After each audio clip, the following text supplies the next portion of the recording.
Welcome, everyone, to the Game Over Podcast. I'm your host, Ryan Moore, and today is technically it's January 7th still, 2024. It's the new year, and I wanted to do a new podcast this year, and I wanted to start doing more podcasts. Last year was a little bit weird. I did not get to make as many podcasts as I wanted to last year. I normally do one, maybe two a month. And there was a couple months there where I didn't do a podcast at all. I wasn't playing games, really. I wasn't podcasting. I was just doing a lot of extra life stuff. And so I just did not get a chance to make these podcasts as much as I wanted to. So I'm starting off 2024 with a high note of at least getting something out there within the first week. I did a live stream back on New Year's Eve, and I went for 4 hours. That was a long time, and it was really, really fun. And I've also been creating a lot more videos on YouTube and stuff like that. So I'm kind of just having a lot more fun with my gaming hobby. And I actually played this game / documentary, and I was really taken, I was amazed by it. So I wanted to talk about that a little bit here. So it's called The Making of Karateka, or Karateka. A lot of people call it Karateka. That's how I know it as. But the actual creator, Jordan Mechner, actually says it as Karateka. And it's a really interesting documentary about how he created this game. He's like, honestly, he's a genius. And he comes from, this pretty well-to-do family and just a bunch of very creative and trying to think of the word for it, but intellectual family. And I was really just impressed by how he was making money as a game creator back in the 70s and 80s, at a very young age, like 13, 14 years old. He was making video games on his Apple II. And it was just like, wow, this is really interesting. I've heard about this all year long last year in 2023, and I really, really, really wanted to actually play it because I heard it's like an interactive documentary. And yes, it kind of is, but it really is more of a documentary than anything else. It's got some interactivity to it in a degree, but it is not like a new way of creating documentaries. It is very niche. It is really interesting. I hope that the creators of this documentary series in the interactivity part of it, I hope they continue to do it because it's actually really, really interesting. But let's not kid ourselves. Out of the 3-4-ish hours of gameplay or, watching this stuff, it really is just it's like a playable museum in a way. You wouldn't call like VR parts, interactive, stuff like, oh, this is a new way of, now it's a documentary first and foremost. However, they do have older, let me think here. They have an older tech demo of his stuff available to play in certain, versions. And I think that was really cool that they were able to dig out a lot of his old stuff from, Apple II, which is a really, really old computer system at this point. It's 40 years old and more than 40, almost 50 years old. And they were able to pull this information off and be able to document it in a really interesting way. What I think is probably the coolest aspect of this game / documentary is that as they talk about his games that he created and, the differences and all that, they give you the demos of them as they were being built. And then they come up with a 2023 version of it. And I was just like, dude, that is super, super cool. So they were able to basically recreate his whole style and artistic vision in a modern setting with little bit more updated graphics, but really keeping consistency of this. So really what this is Jordan Mechner going and basically creating all this stuff and showing how he kind of came about the ideas and how he rotoscoped everything, filming his parents and his brother, doing all this stuff. And I did hear about this because I've been a follow of Jordan Mechner's for a long, long time. Basically, since I heard about him in the Prince of Persia days. Prince of Persia is one of my favorite series, and I'll talk about it a little bit later. It's like one of my favorite series of all time. So knowing that he's got like a documentary about him, I was like, man, I want to play this. I want to play this. I hear just amazing things about it. Unfortunately, just because of the way last year went, I didn't get to it. And I definitely regret not getting to it in 2023 because I think I could have talked a little bit more about it in the Game of the Year discussion. However, it's not really a game, so it wouldn't belong in like a top 10 list or something. But a possible a quick honorable mention, I think would be really, really unique and fun. So I am very glad that I was able to talk about this because it is so, so good. All right, so just to kind of finish my thoughts on the whole thing of the making of Karateka or Karateka. It's a really good documentary. And one of the reasons why documentaries are probably my favorite film genre is because whenever I watch them, I get really, really inspired. And I'm a very creative person. Ever since I was young, I loved creating things, doing movies and stuff like that. You know, you look at this whole YouTube boom and everyone's got a phone in their pockets that is basically also a film camera at this point. And it's like, man, if I was a kid and I had an iPhone, I would be over the moon with all this stuff, video editing and stuff like that. I learned in high school and high school and college, but that was really hard to come by. I had to get pirated copies, and Premiere at the time I was playing around with it in high school.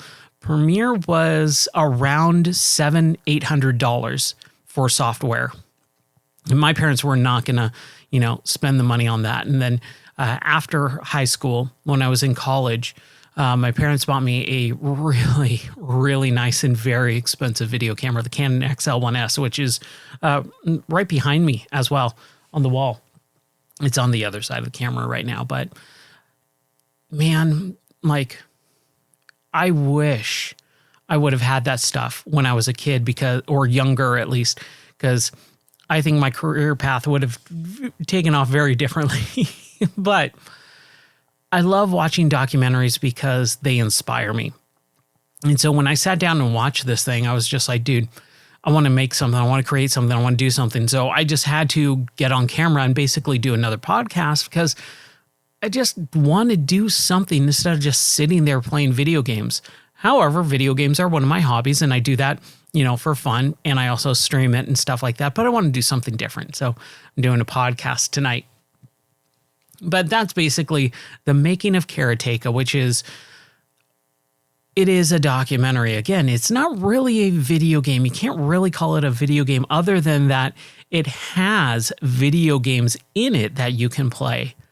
But in and of itself, it's more of a menu of pieces of information like documents. There's a ton of documents and pictures and things like that. So I really, really dug that part.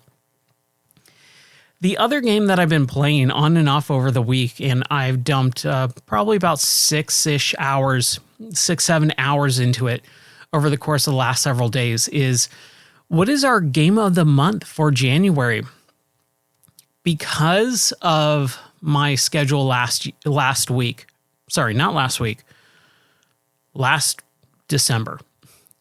month. Because of my schedule in December, I did not plan out the game of the month for January. So New Year's Eve came, I was thinking about it. On January 1st, I waited until the end of the day because, hey, no one's really wanting to do anything. I talked on the Discord about it, and I said, does anyone have any suggestions? I'm kind of out of ideas. I've been doing Game of the Year stuff. I've been doing Retrocember. I've been doing all these videos and things like that. Anyone got any ideas? Someone spoke up and said, hey, what about Vampire Survivors? And I went, didn't we already do that? So I looked through the old Game of the Months for the last couple of years and I went, no, we haven't. Vampire Survivors is a really good game. It was one of my top 10 in 2022. And I'm really surprised I did not have that as Game of the Month for one of those months. So I said, well, if nothing else, no one else comes up with any suggestions, sure, yeah, let's do it. It's a great game. I've dumped 17 hours into it, and there's not a whole lot more that I can do other than just unlocking extra stuff, and I've kind of had my fill of it.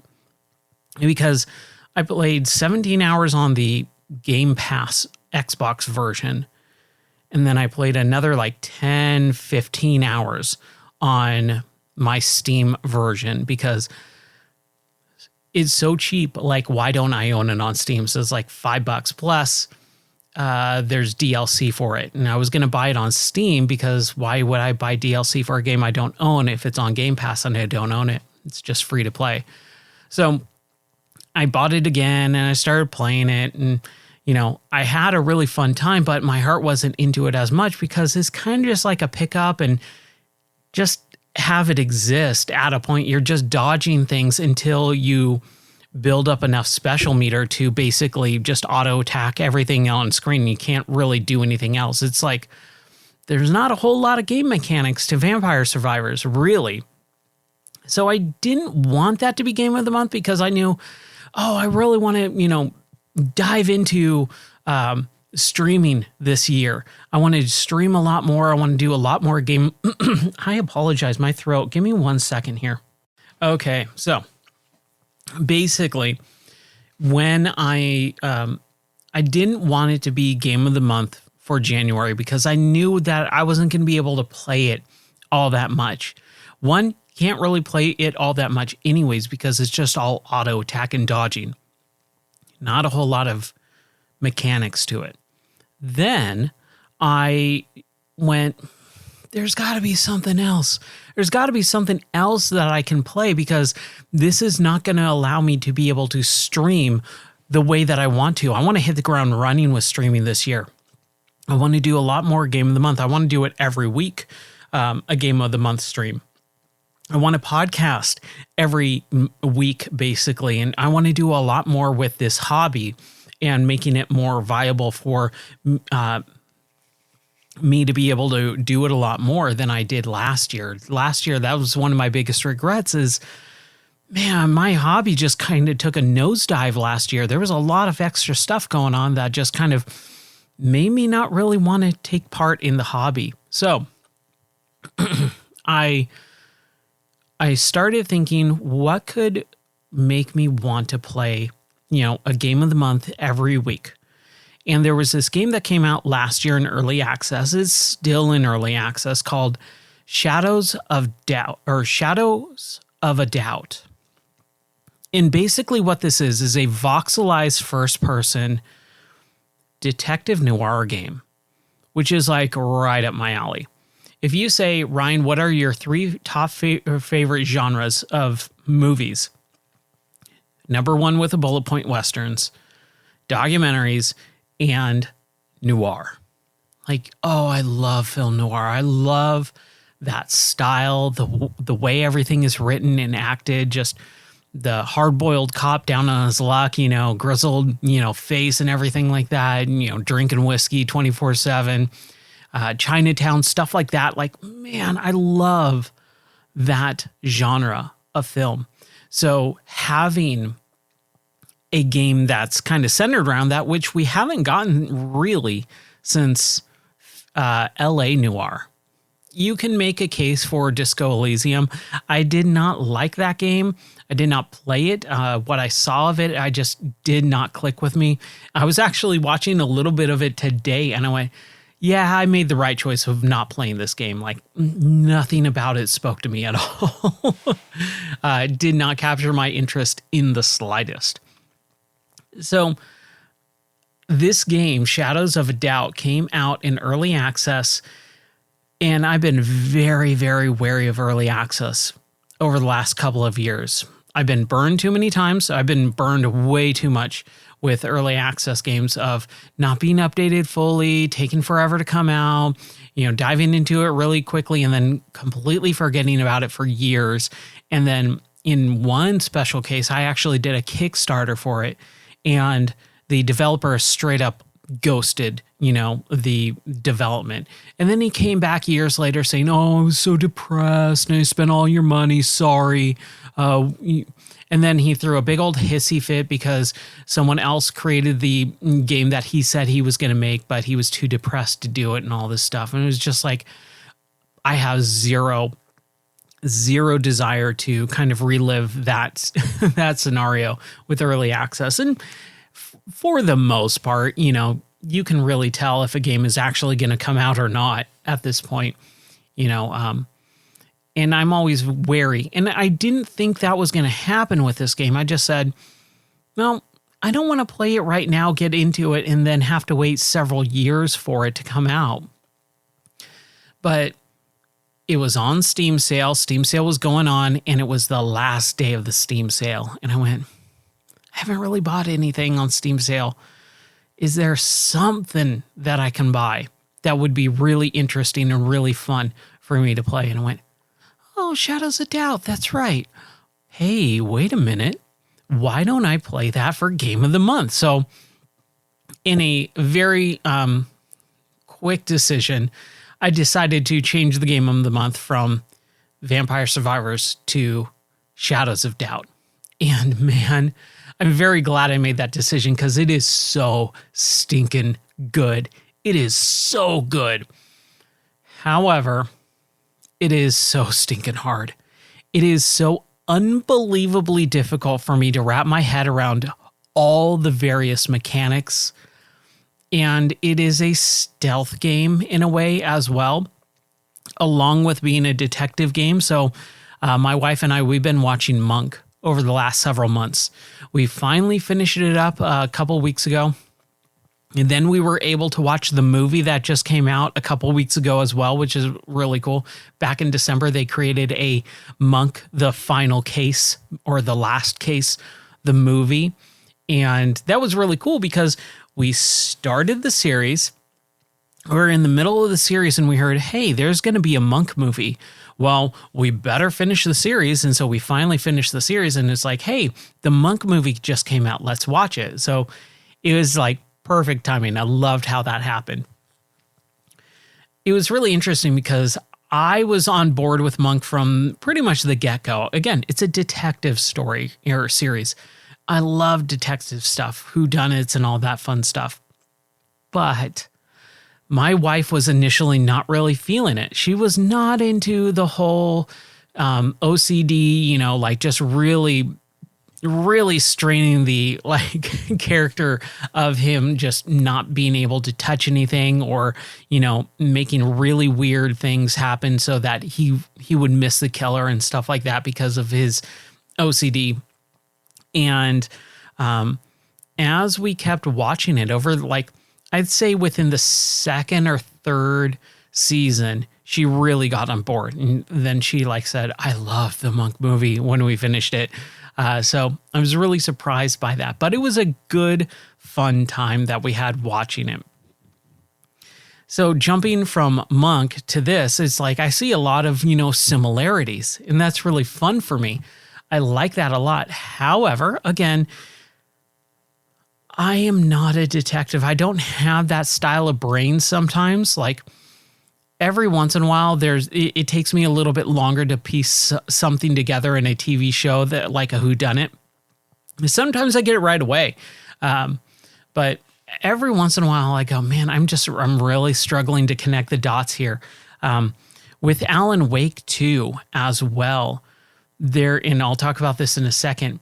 when you're actually doing the detective work, I really struggled with like kind of trying to put things together in the order that the game wanted me to.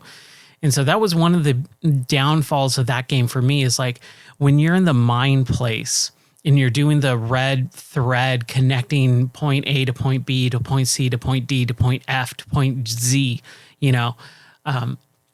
I struggled a little bit with that. And Shadows of Doubt is like that times a billion. It's so in depth with its connecting threads and literal red thread that you're supposed to connect everything to. Then I found it really hard in even the tutorial section.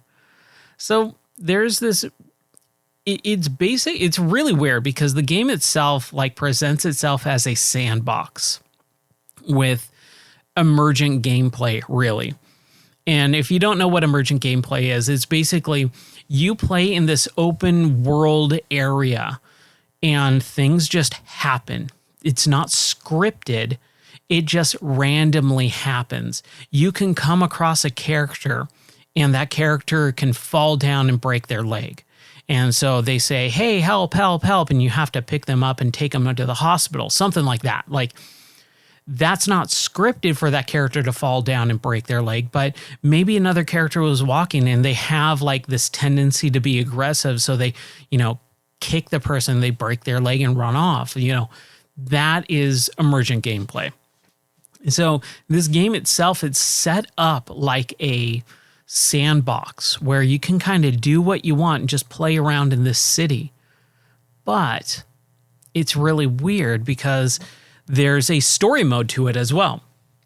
And the tutorial is really scripted. But you're also in an open world where anything kind of happened too. So here's the tutorial mission. You get woken up. You get a note. You're an ex-cop, by the way. You're an ex-detective. You're down on your luck. You get a note slipped under your door saying, hey, go check out this person. So the game wants you to find this person and where they live. How you do that is you pick up a phone book and you basically go through the city directory and find that person's name. And in the city directory, it tells you their name and their address. So you go over to that person's house, you knock on the door, nothing happens, and there's some cameras pointed at the door, and you have to basically dive into cover when the cameras roam around so that you don't get spotted, but you can pick the lock. You pick the lock, you open the door, you turn the lights on, you find a body. So the guy's body, the guy is named Oni Johnson. And so Oni is lying there dead, and you have to kind of figure out, okay, how'd he die? What happened? Who killed him? What was the motive and all this stuff? So you pull out a fingerprint scanner, you scan around and collect his fingerprints, you kind of see how he died. He died by a gunshot wound, and then you just start piecing stuff together. However, because the security cameras see that something happened or something is, again, this is actually scripted, the cops show up and you have to escape without being seen. So you duck into an air vent and bolt out through the air vent out of the building. And then you go, okay, there has been a murder. There's a body. I need to figure out who killed this guy. So you go to City Hall and you pull out a form that's basically like a suspect form.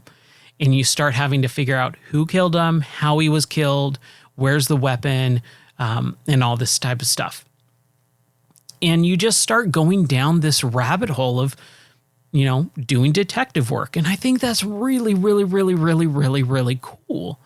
However, again, just because of the way the game is set up, it does not hold your hand in the slightest. Yes, there is tutorial, and yes, it does kind of tell you what to do, but it doesn't really do a very good job of telling you how to do everything.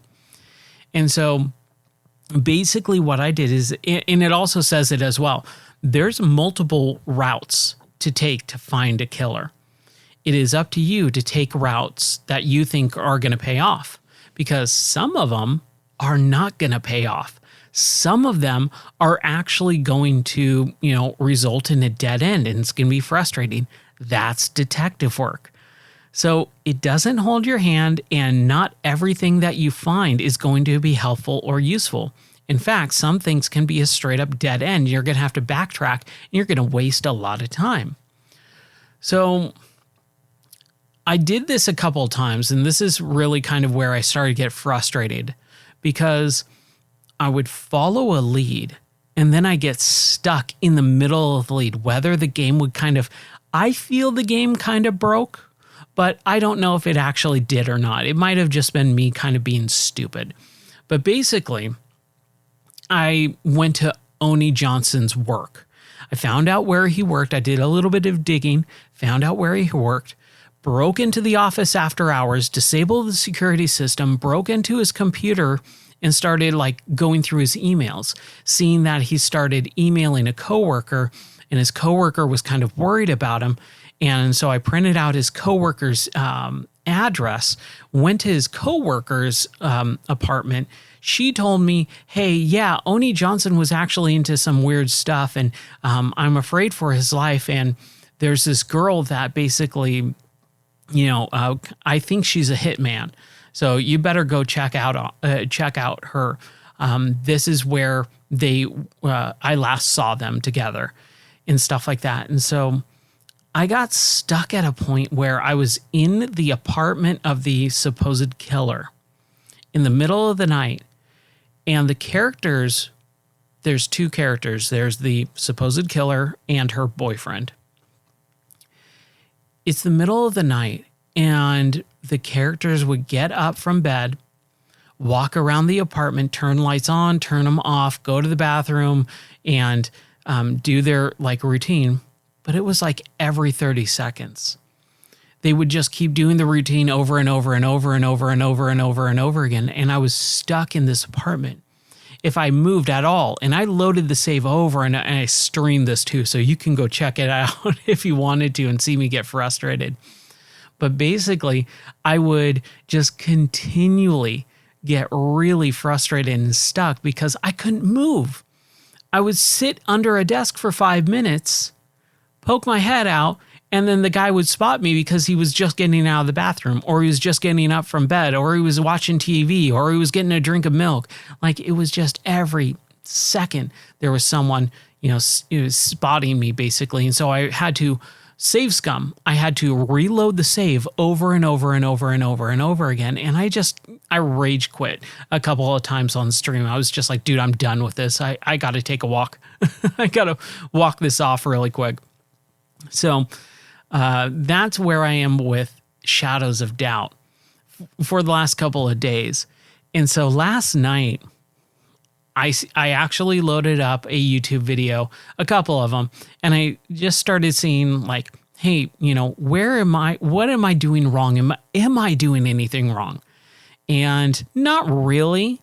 I think the game just kind of broke, so I restarted it yet again. I think this was the second restart where I just got stuck in this weird area, restarted, got all the way through the tutorial again.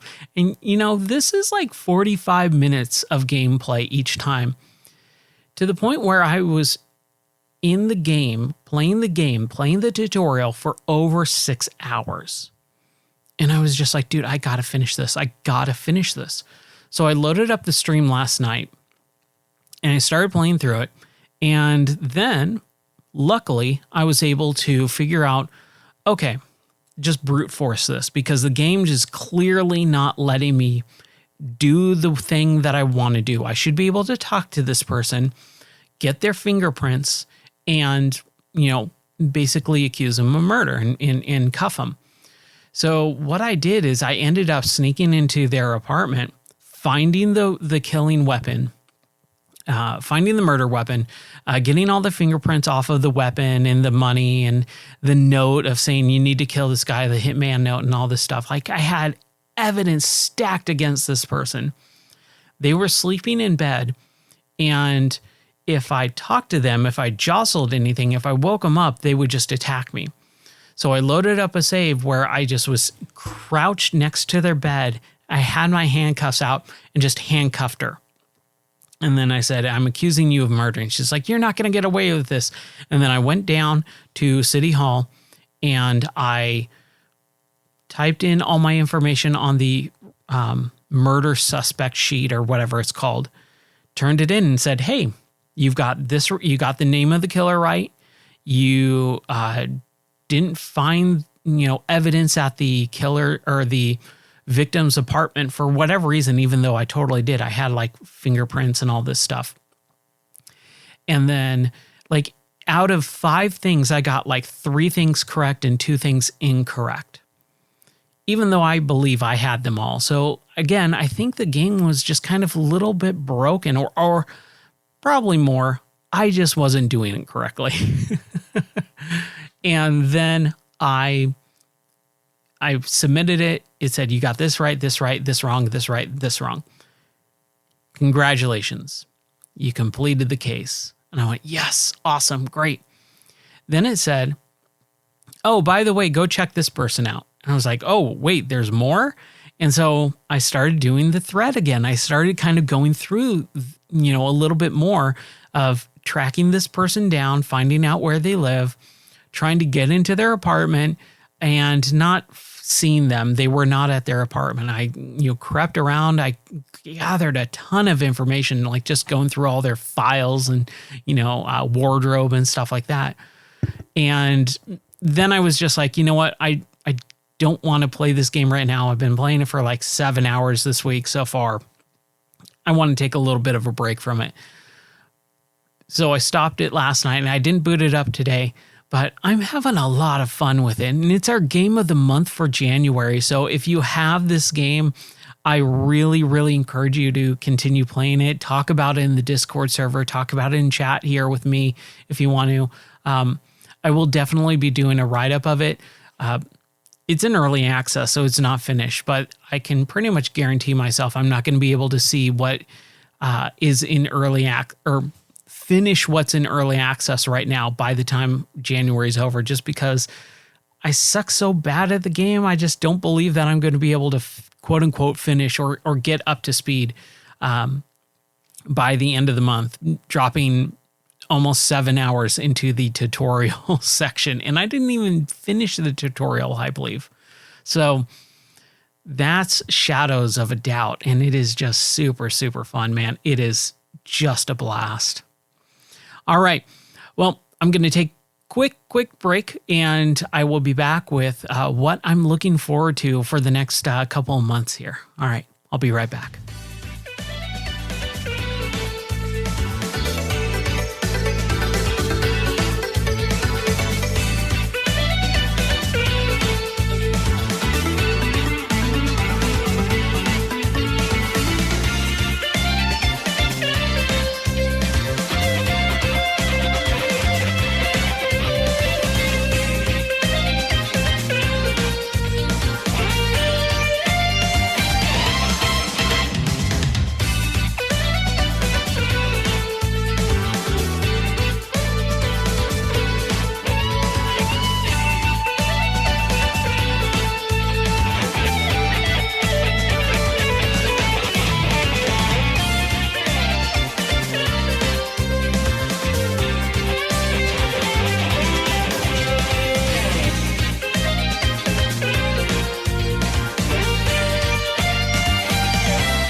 Okay. All right. We are back.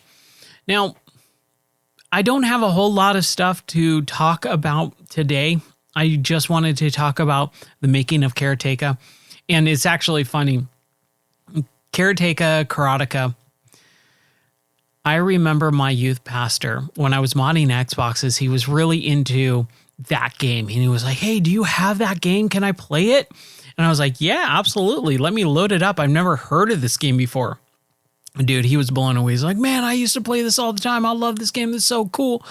And I remember I was really young in high school.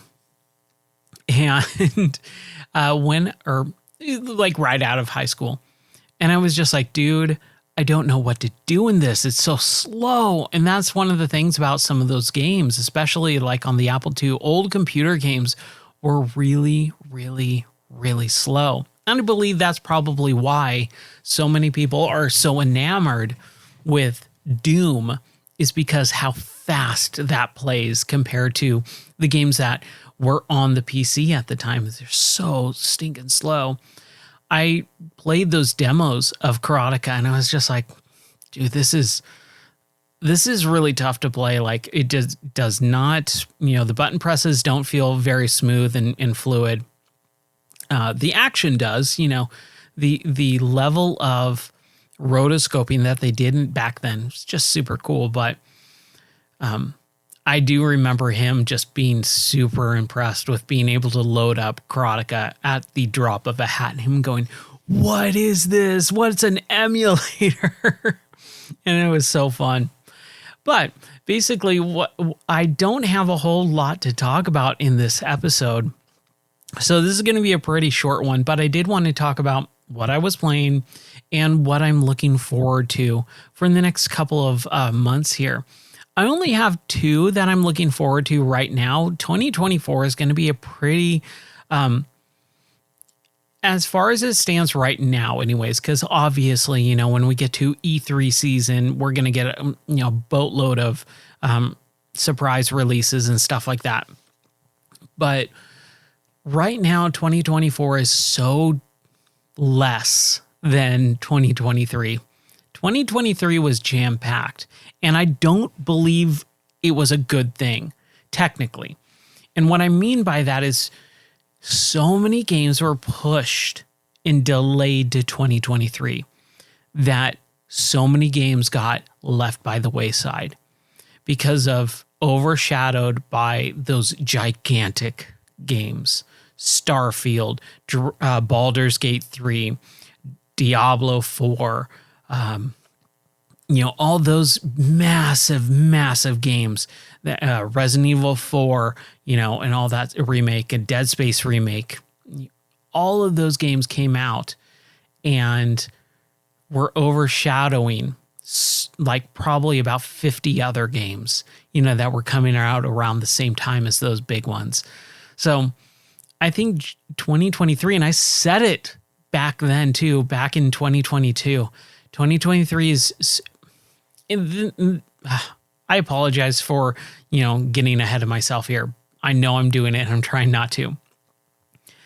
2020, 2021, 2022 were all crappy years for video games for a couple different reasons, obviously.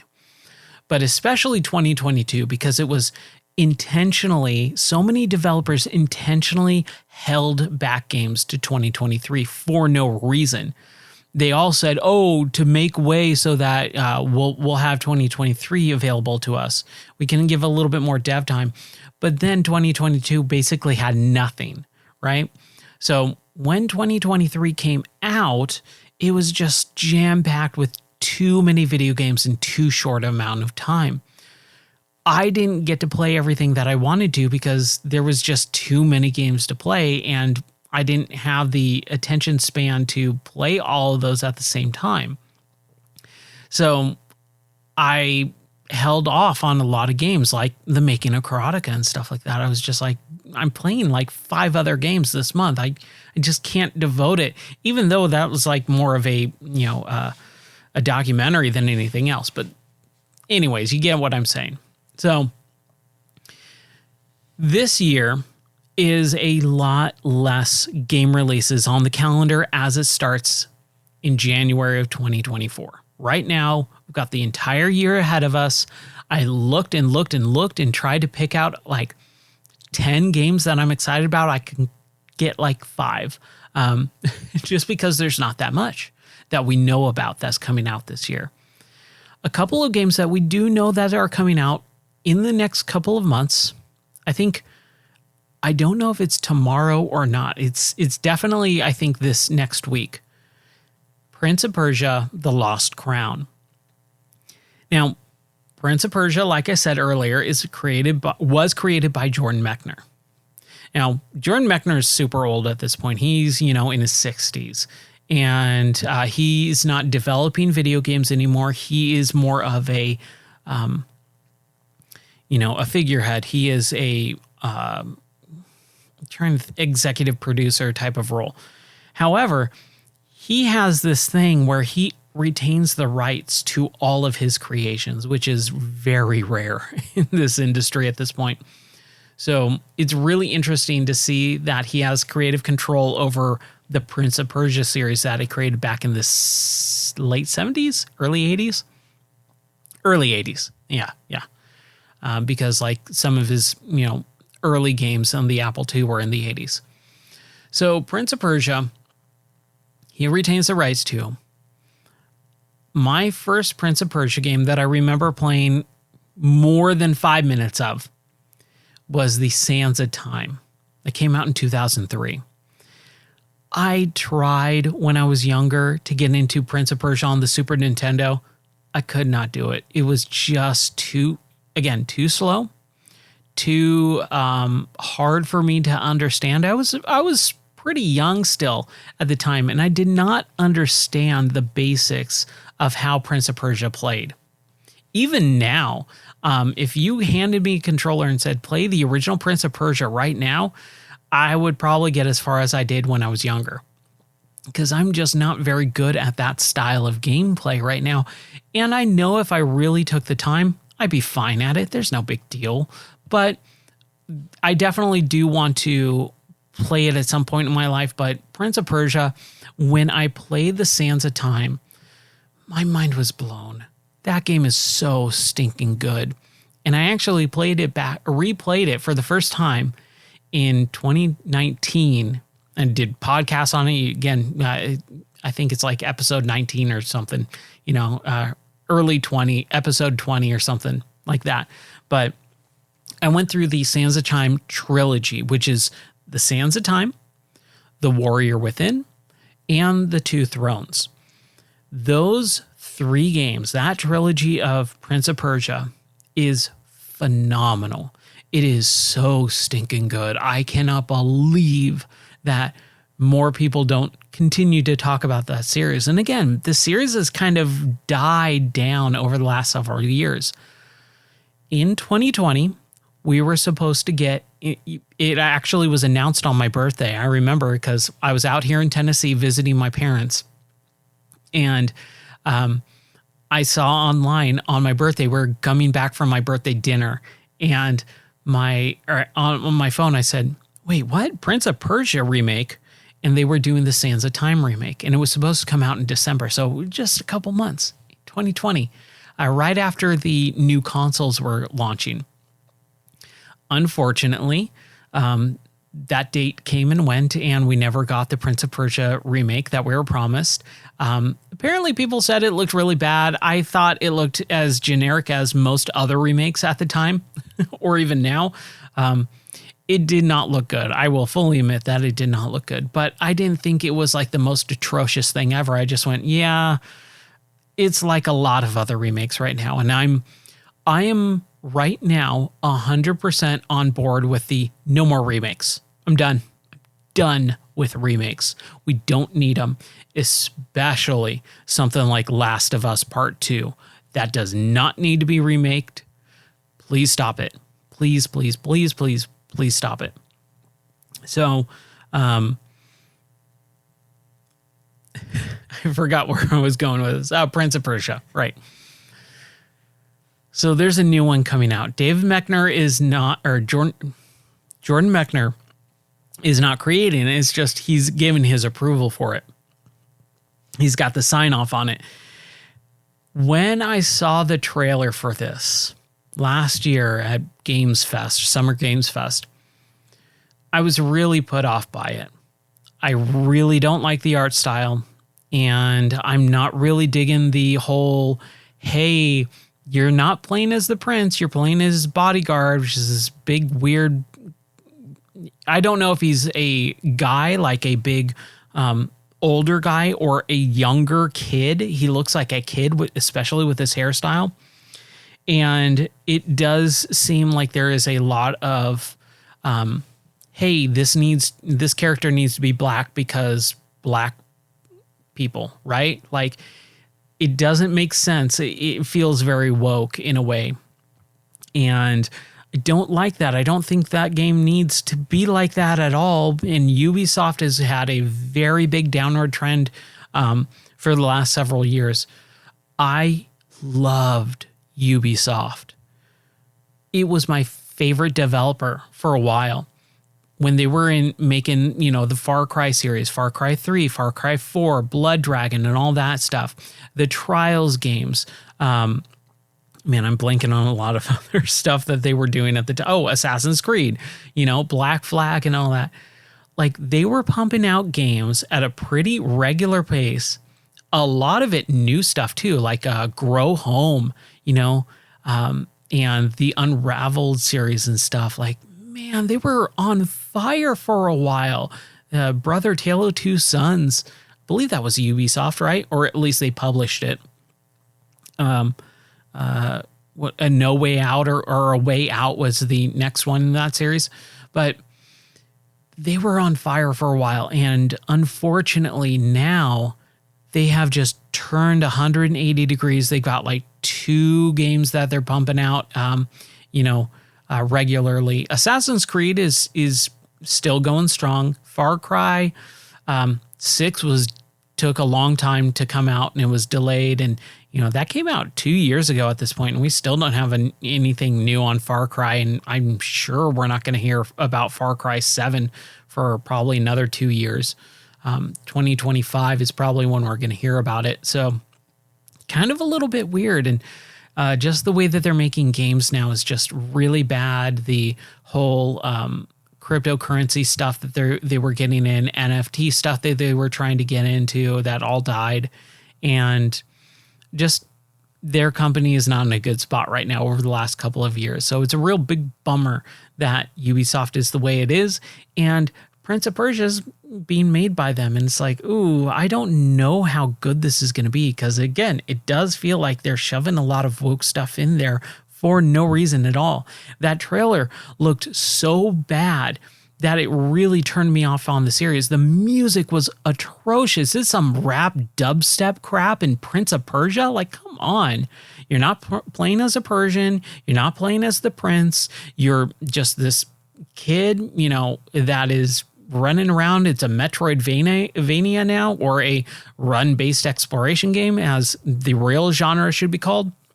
But, it's not run-based. I'm sorry about that. It is... Oh man, I wrote it down and I can't remember where I found it or where I wrote it, but I have a new genre title for that series. It's not a Metroidvania, but all that being said, I'm willing to give it the benefit of the doubt. It seems like a cool game. The gameplay itself is intriguing enough for me to really want to play it.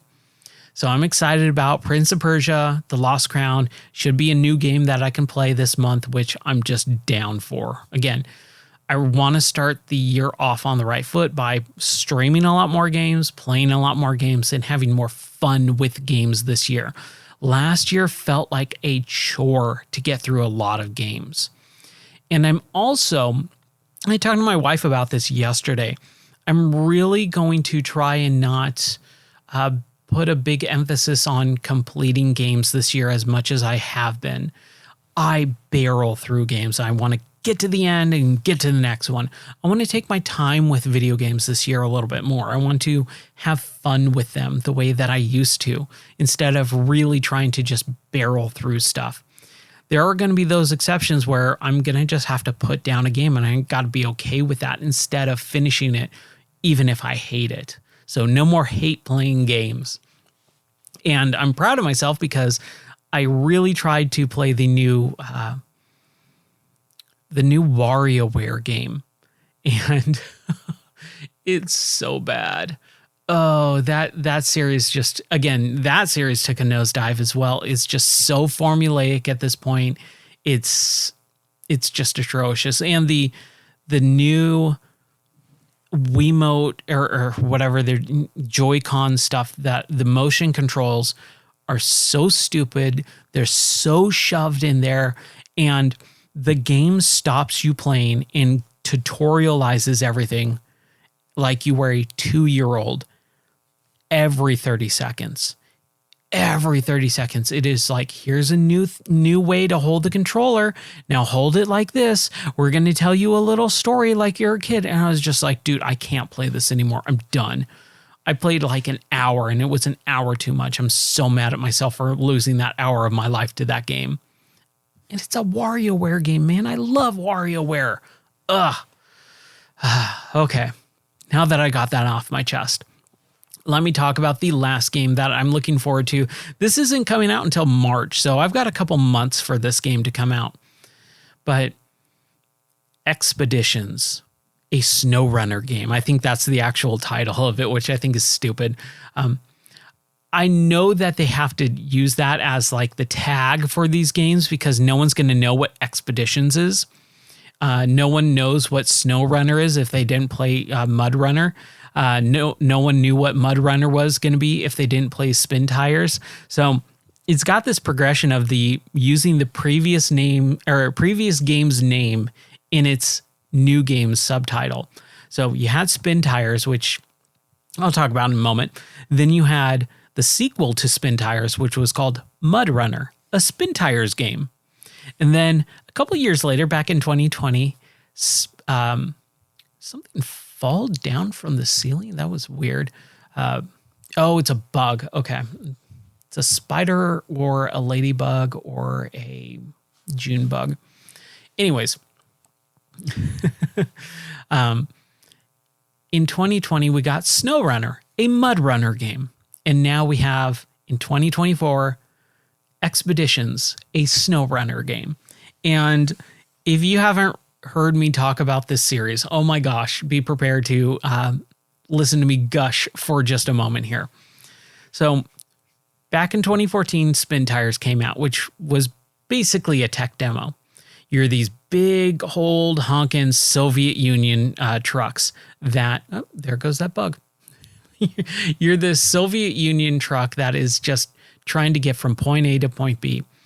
And you are in the outback terrain, wilderness terrain that has been flooded, super muddy, and you got to get your truck from point A to point B over this crazy terrain. And so you're going to get stuck through this mud, and you're going to have to pull yourself out with a winch every 5 seconds or so. And that's basically the game. Mud Runner, which was a sequel to Spin Tires, kind of gave you a little bit more objectives. Run these logs from here to there. So you got to drive a big rig from point A to point B, pick up logs at point B, and then drive them over to point C. And I played that as one of our games of the month because I loved the sequel to Mud Runner so much, which is SnowRunner, that came out in 2020. That's where I really jumped onto the series. SnowRunner took that drive from point A to point B to point C and all the stuff that they were really working on with the tech demo Spin Tires. Again, not really a tech demo, but it felt like it. And then Mud Runner, which felt like a little bit more stable version, into a full-fledged game with SnowRunner.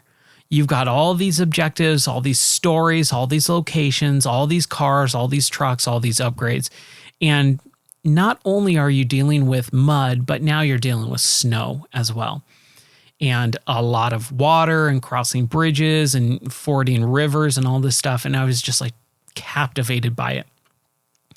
So I've been playing SnowRunner since 2020, and I played a bunch last year, and I played a bunch the year before, and I played a bunch the year before that. Like, I've been playing this game for a couple years now, and I'm just digging every time I get into that game. I play for 15, 20 hours and then move on to something else. But this new game, which is called Expedition, is dealing with, it looks like it's going to be more story-based, which I'm 100% okay with. And it looks like a more modern version of it. With SnowRunner, it felt like the setting, the time period that game took place was in the 90s. That's what it felt like. I don't believe it was. I think it was in the mid 2000s, early 2010s probably. Quote unquote, probably modern day, but it didn't feel like it. Expeditions, from the couple of trailers that we've seen so far, they're using drones and GPS locations and power drillers and all this stuff, like tons and tons and tons and tons and tons of tech to be able to put into this game to make your car move from point A to point B to point C to point D to point Z, right? So I'm super, super, super excited for this game. I cannot wait to play it.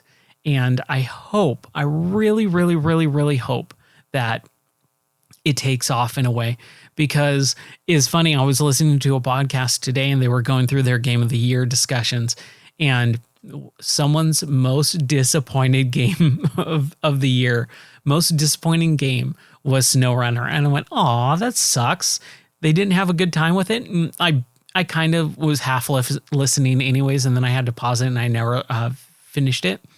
But he was basically saying like he just did not like getting stuck and winching himself out, which totally get. That game can waste your time if you're not smart about it. You have to plan it out. Or you can take it in a more fun approach, which is what I did. I played SnowRunner twice for probably about 30-ish hours. The way you're supposed to play it. Progression, pick up this car. And I really liked the exploring aspect more than anything else. The exploring aspect was the funnest part about it. But at a point, I just went, dude, these levels are too big. The locations that they want me to get across are too difficult for the cars that I have. And it's going to take me another 30, 40 hours to get upgraded to the car that I really want. So I started using mods, and the game literally has a mod, section in it in the main menu. So it's not cheating technically. And I started loading my game up with super powerful vehicles and turning my vehicles into super powered machines where I didn't struggle so much. Yes, I could still definitely get stuck. It made the game so much more fun. So if you're saying, man, these games kind of sound fun, Ryan, like I would really like to play it, I would very much encourage you to play maybe an hour, 2 hours of the game the way it's supposed to be intended. Start off in the tutorial section, play the way that it's telling you to, get stuck, get a little bit frustrated, going, man, this I'm not really making progress here, and then back out, load up a couple really powerful vehicles, and blast through the game. And that's where I spent the majority of my time after I played through, because I played it on PC in a pirated version when it first came out in 2020. Because I was not sold on the idea of this. I just went, this kind of sounds cool and I want to play it. I want to test it out. So I tested it out, and, it was during the pandemic and all that stuff. So the world was crazy, and I was not going to spend $60 on a video game when everything was going crazy at that time.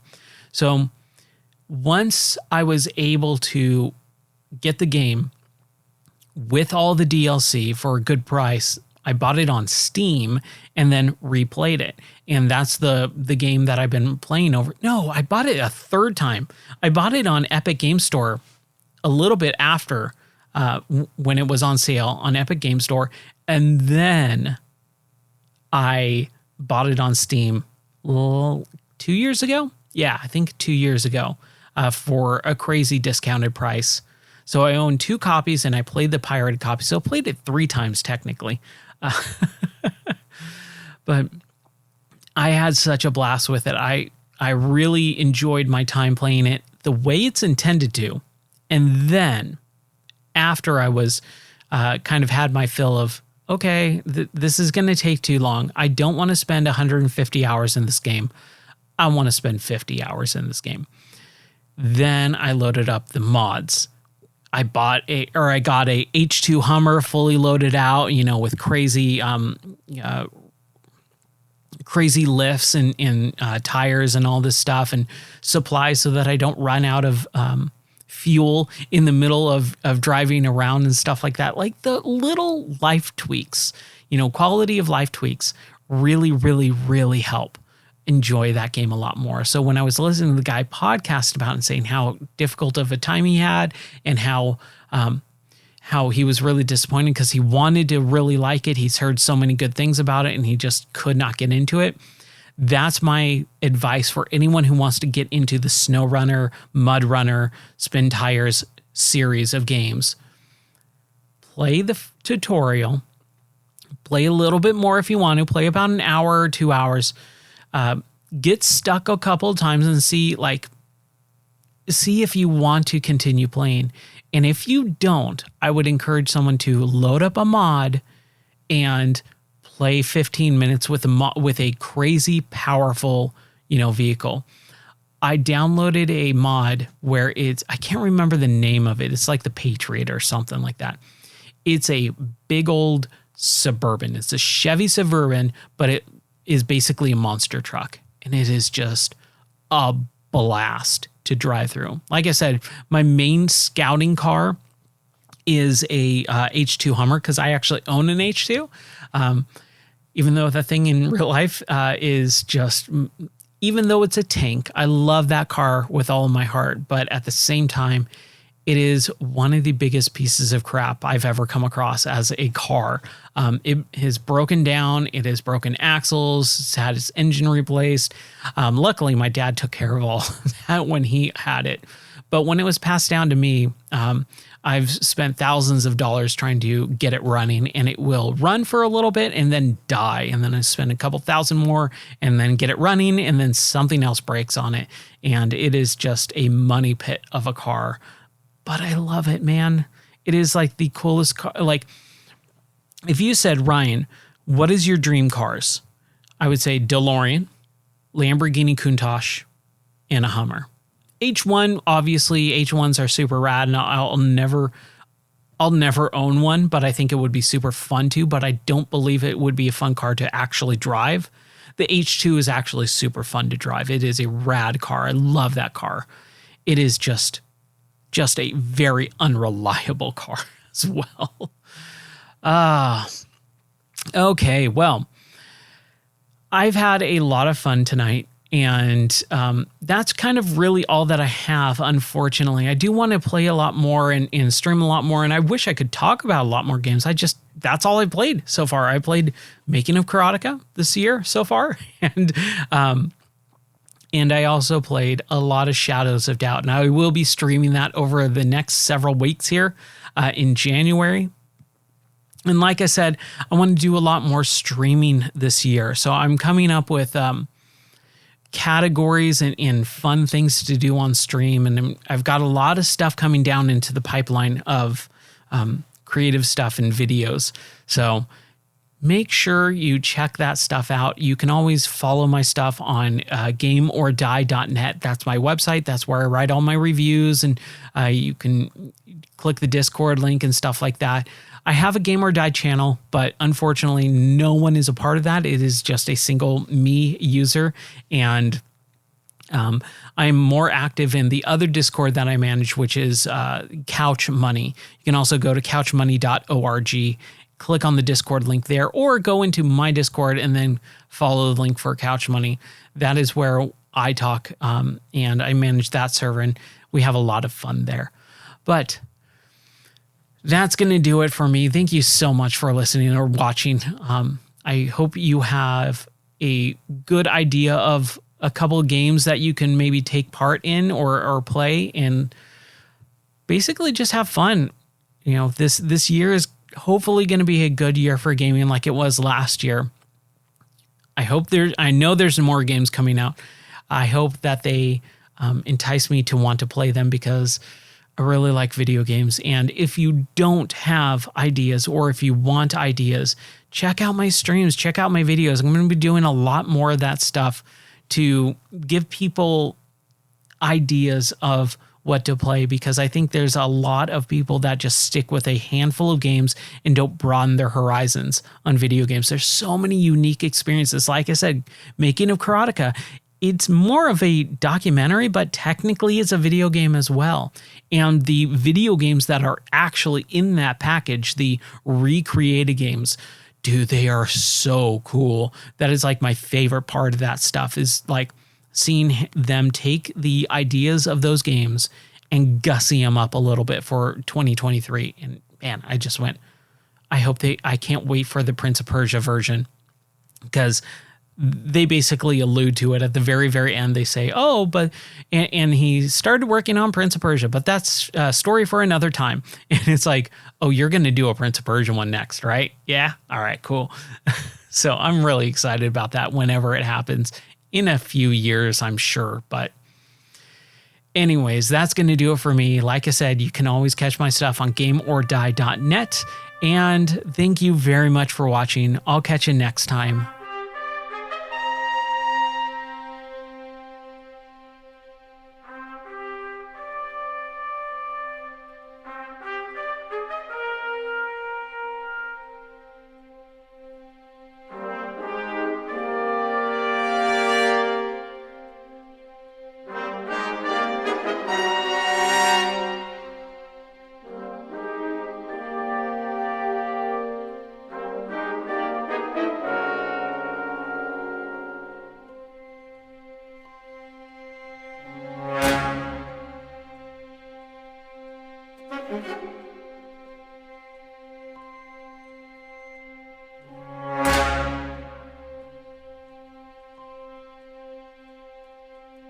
Thank you.